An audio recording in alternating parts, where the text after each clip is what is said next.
ప్రభుత్వం ఎలా ఉందండి? మరి మళ్ళీ అదే అడిగితే నేను చెప్పలేను. నాకు ఎంతసేపు నా ఎవరి గురించే నా పని. రాజకీయాలతో మన పని లేదు. కరోనాకి వెళ్ళి మనకు ఓటు హక్కు ఉంది, వినియోగించుకున్నాం ఆ టయానికి. ఈ ప్రభుత్వం ఎలా ఉంది? ఈ ప్రభుత్వం ఎలా వస్తే బాగుంటదని ఉంటారు కదా. ప్రభుత్వాలు అంతా బాగానే ఉన్నాయి, మనమే ఈ 10 రోడ్ల పైన ఉన్నామంతే.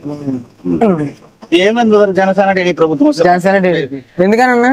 ఎందుకంటే అంతే, అందరూ మార్పు కోరుకుంటారు అంతే. పథకాలు ఇస్తున్నారు కానీ పథకాలు అంటే అది అందుబాటులో అందుతున్నాయి కాబట్టి మారుతున్నారు అంతే. మార్పు కావాలంటారు. నెక్స్ట్ ఆంధ్రప్రదేశ్ లో ఏ ప్రభుత్వం వస్తే బాగుంటది అంటారు? తెలుగుదేశం. ఎందుకనన్నా? ఎందుకంటే ఫస్ట్ అది అమరావతి డెవలప్మెంట్ కోసం. ఇంకా అన్న అమరావతి డెవలప్మెంట్ మళ్ళీ వచ్చి మొత్తం వ్యవస్థ కొంచెం పాడైంది. అది పక్క ఈసారి తెలుగుదేశం వస్తే కొంచెం క్లియర్ బాగా అనేసి మా అభిప్రాయం. జగనన్న పరిపాలన ఎలా ఉందన్న? చాలా ఇదిగా ఉంది, బాగాలేదు.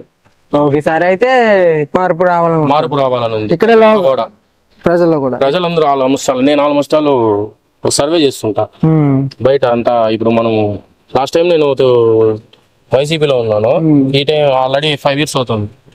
నేను 5 years కష్టపడి నాకు ఏం ఫలితం లేకుండా వెళ్ళింది. అందువల్ల నేను ఎప్పుడు ఒక 3 years బ్యాకే టీడీపీలో జాయిన్ అయిపోయి ఇప్పుడు నేను ప్రజెంట్ సిటీలో అయినా బాగా ప్రజెంట్.